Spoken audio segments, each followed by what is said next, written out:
Hello दोस्तों, आप सुन रहे हैं सुपर न्यूज़ भोजपुरी में। स्वागत है। खेसारी लाल यादव जी का फैन है तो वीडियो को अंत तक जरूर देखें। एक और न्यू सैड सॉन्ग रिलीज होने वाला है खेसारी लाल यादव जी का। इस सॉन्ग का लिखे हैं एलसी परवीन जी और इस सॉन्ग का टाइटल रखा गया है दिल टूटल होई। क्या यूनिक टाइटल सैड सॉन्ग होने वाला है।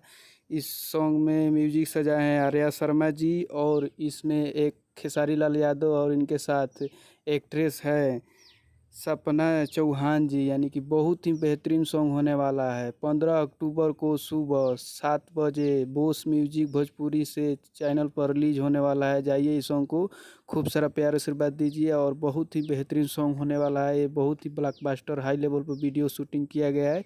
इस वीडियो को जाइए खूब सारा प्यार आशीर्वाद दीजिए। Bose music Bhojpuri YouTube channel पर सुबह 7 बजे फुल एचडी वीडियो को रिलीज़ कर दिया जाएगा। जाइए इस सॉन्ग को खूब सारा प्यार आशीर्वाद दीजिए और बहुत ही बेहतरीन सैड सॉन्ग होने वाला है। फिर मिलेंगे नेक्स्ट वीडियो में।